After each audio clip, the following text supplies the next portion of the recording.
Welcome back to Afternoon Express.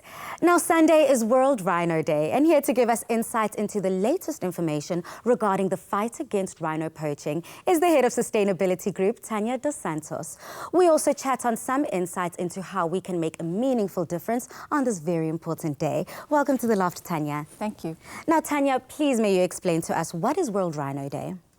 Well, World Rhino Day is essentially one day a year that the world sets aside to recognize and acknowledge the severe crisis that the world is facing. This is not just a South African issue, this is a world issue, where our rhino are being poached at an alarming rate.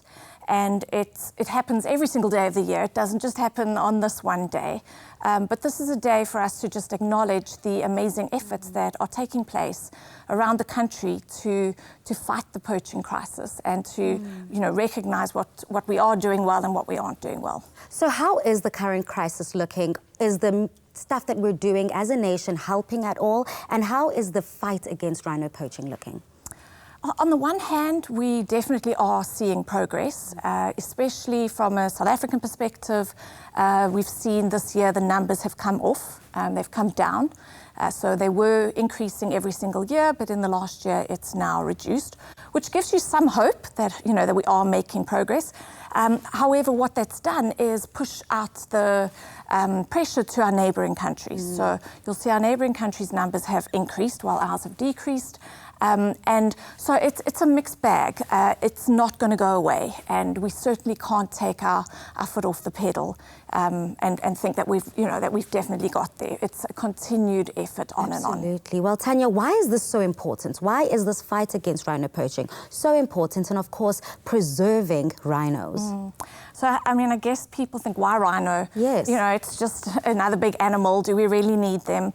Rhino are often seen as, they call them a key species or an umbrella species. So if we don't protect the rhino, we will end up losing other species, other key species, and to the extent that, what does that mean for human existence? So they're a key species, they're important for other really important species, and hence why we need to.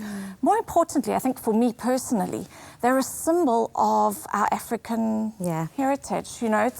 It's the big five. No one wants to come to South Africa and see the big four. There's so many other reasons why this one species is important for a whole ecosystem and for our history as a nation in South Africa. Absolutely, and it being Heritage Month, of course, we are so proud of any and everything that kind of brings South Africa together and pushes our culture forward. And I'm sure generations to come want to experience the rhino. Exactly. Yeah, this is so important, so key, and you've done such incredible work, of course, working on amazing projects with your partners. Can you share some of the work that you've done?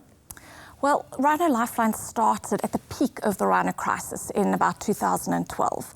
And essentially we identified rescue as being a key space. Many NGOs and corporates were going into supporting anti-poaching, and we realized that if we don't start protecting the orphans that are left after a rhino poaching incident, we're not going to have a stock of rhino to protect and to look after in the future. So we started our Rhino Lifeline program on the basis of protection, of rescuing orphaned rhino and rehabilitating them ultimately so they could be released back into the wild.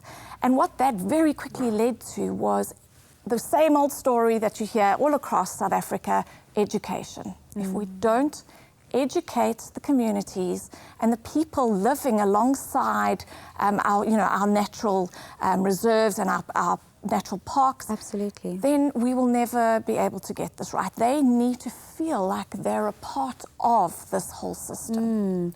And it's a lot closer than we'd like to imagine. A lot of people think this is so far removed from me, and what can I possibly do to help? And I know hearing these beautiful anecdotes and these beautiful stories of the work that Rhino Lifeline has done just completely transforms the way you feel about it, because you realize that these are families of rhinos being saved here.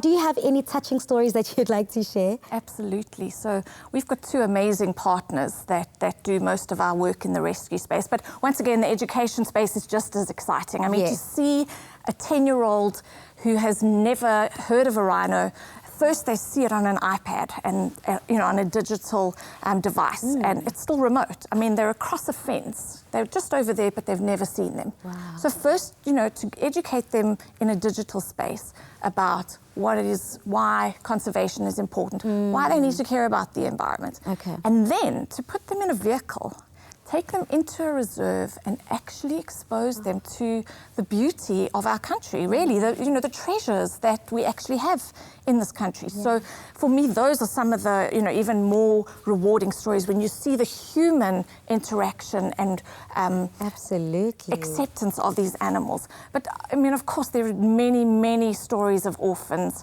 We had one recently where 2 orphaned rhino in the Hoedspruit Kapama Reserve they'd been rescued about 5-6 years ago, separately, 2 different incidents. So they weren't sibling rhinos? They weren't siblings. They usually only have 1 calf, or they only have 1 calf. Oh, so they come in as orphans on their own. And they very quickly pair them up with a partner because they're actually very social animals. They don't like being alone, and they get very distressed if they're left alone. Oh, wow. So it's quite important, as soon as a poaching incident has happened, that you rescue them, make sure that they're safe, secure, and then you partner them. Sometimes they can partner them with the other rhino. Sometimes they have to bring in a goat.